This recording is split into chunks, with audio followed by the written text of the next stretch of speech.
मैं आपको एकदम स्पष्ट बताता हूँ। उसके बाद मंत्री से जो मुलाकात हुई, 4 लोगों को मिलने के लिए बुलाया गया। तुरंत तत्काल एसीपी साहब का फोन आया, तुरंत आइए और मिल लीजिए। हमने कहा हमारे साथ और भी साथी हैं, तो बोले नहीं बस 4 लोगों के बाद हमारी जो महिला साथी और कुछ लोग पहुँचे, जिसके पास जो भी लोग थे, हमने सबको बुलवा लिया। काफ़ी लोग जितने अंदर आए।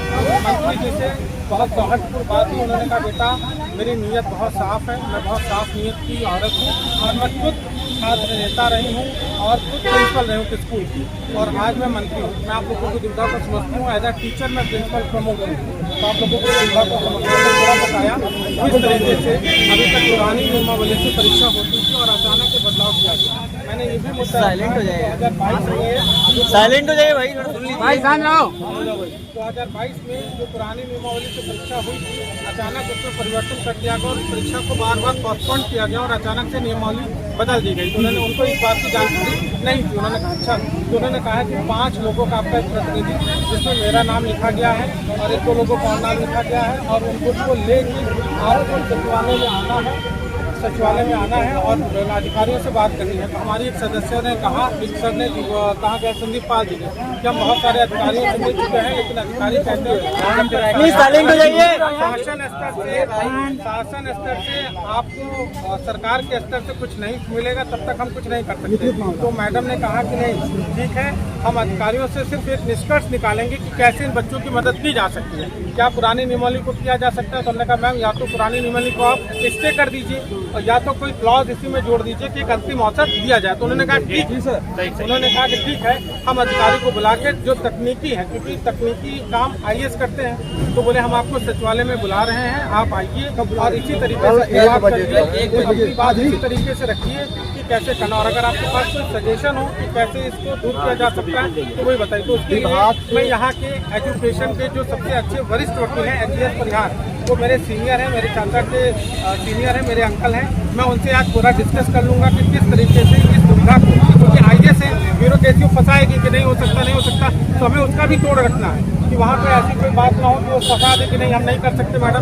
तो हम उनको ये भी बता देंगे, क्योंकि वो कहेंगे NCT का गाइडलाइन है, तो हम बता देंगे कि राज्य जो है शिक्षा सूची जो है वो राज्य का विषय होता है, कंटेंट का विषय होता है, उसमें केंद्र सरकार भी कानून बना सकती है, राज्य अपने कानून बना सकते हैं, तो उसमें ऐसे कोई दिक्कत नहीं आएगी NCT के नॉर्म्स की। और जब 2014 से लेकर 2022 की परीक्षा NCT के नॉर्म्स के बिना हो सकती है, तो आगे की भी परीक्षा हो सकती है। तो आप लोगों को मैं एक चीज़ आश्वस्त करना चाहता हूँ कि मैं अभिषेक सिंह यहाँ अधिवक्ता हाईकोर्ट लखनऊ अपॉइंटमेंट के लिए मैंने पूरे प्रयास किए। दीपा मैम जानती हैं कि जो ACP साहब है, जिस दिन आप लोगों ने 28 जुलाई का किया था, मैं तब से उनका फॉलोअप कर रहा था, रोज मिल रहा था सबसे। लखनऊ के जो कमिश्नर हमारे गौबा सर, तरुण गौबा, उन्होंने बहुत मदद की और उन्होंने कहा बिल्कुल आपका मुद्दा ये रखा जाना चाहिए। और मुख्यमंत्री तो हाँ, एक बात और मैडम ने कही कि अगर मेरे पास से ये नहीं हल होता है तो मैं मुख्यमंत्री जी से भी आपको मुलाकात करवाऊंगा। ये बहुत बड़ी बात है उन्होंने कहा कि मुख्यमंत्री से। तो आप इतना जान लीजिए कि आप मुद्दे के बहुत करीब है। अभी ना कोई नोटिफिकेशन आएगा, मैं दोबारा गया, मुझे पुलिस वालों ने रोका बहुत बदतमीजी के साथ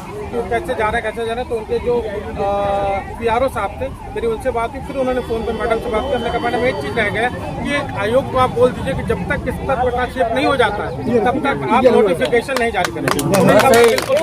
उन्होंने कहा मैं बिल्कुल आप विश्वास करिए कि जब तक आपकी चीज़ें पूरी तरीके से नहीं हो जाएगी। जैसे हम लोगों ने UPSC में एक आंदोलन किया था CSAT के लिए, और हम लोगों ने कह दिया था कि जब तक CSAT का पटाक्षेप नहीं हो जाता, नोटिफिकेशन नहीं जारी हुआ, एग्जाम नहीं होगा तो नहीं हुआ था। तो आप जान लीजिए कि आप बिल्कुल टेंशन न लीजिए। कोई भी यूट्यूब या छोटा मोटा बनाए कि नियमावली लागू हो रही होगी, अगर नोटिफिकेशन आ भी जाता है तो भी आप विचलित मत होगा, क्योंकि अब आपके पास सीधे कैबिनेट मंत्री गुलाबो देवी के समक्ष अच्छे से, और मैंने एक वादा किया था, आप लोग मेरा YouTube चैनल देखिएगा, मैंने कहा था ज्ञापन देने वाला काम नहीं करूंगा, मैं one table two table conference करूंगा। जैसे गोलमेज सम्मेलन होता था ना, वैसे बात हुई है। पानी पी के, चाय तो नहीं मिली, मैंने चाय की बात कही थी, लेकिन पानी पिलाया उन्होंने मैडम ने, तो पानी पी के आराम से उनका सरकारी विभाग का पानी पिया है और आराम से हम लोगों के बड़े फोटो सेशन हुई। और उन्होंने हमने का रिक्वेस्ट की कि काफ़ी लोग हैं फोटो के लिए बाहर, तो बेचारी बाहर आई कि चलो फोटो सेशन भी आपका हो जाए, कि आप लोग चिंता न करिए। जो पार्थ सेन शर्मा जी हैं उनको तो मैं नहीं जानता हूँ, पार्थ सेन शर्मा जी हैं उनको नहीं जानता हूँ, लेकिन पिंगल सिंह मेरे साथ पढ़ी हैं 2009-10 बैच के, वो भी विशेष सचिव हैं।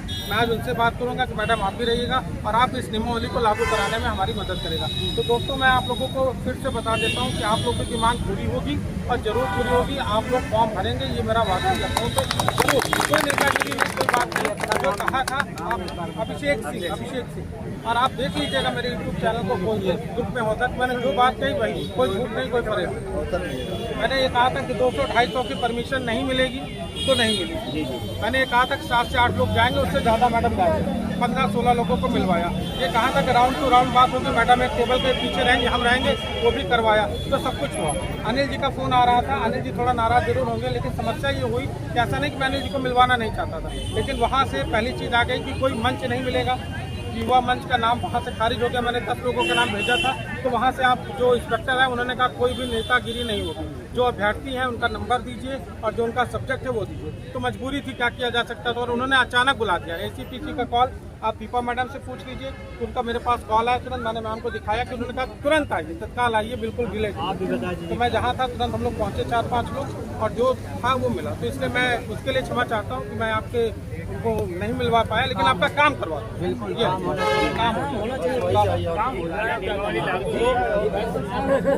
सुन लीजिए, कल जो डेलीगेशन जाएगा, हमारा जो डेलीगेशन जाएगा उसमें अनिल सिंह का नाम है, वो जाएंगे साथ में।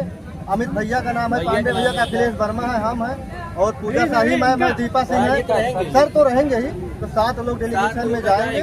तो ऐसा नहीं कि हमारा नेता वहाँ नहीं पहुँच पाया तो नहीं रहेगा। नेताजी हमारे साथ रहेंगे, हम लोग उनके भी साथ हैं। वो हमारी लड़ाई लड़े हैं, भैया भी लड़ रहे हैं, तो हम दोनों लोगों का सम्मान कर रहे हैं। सभी लोग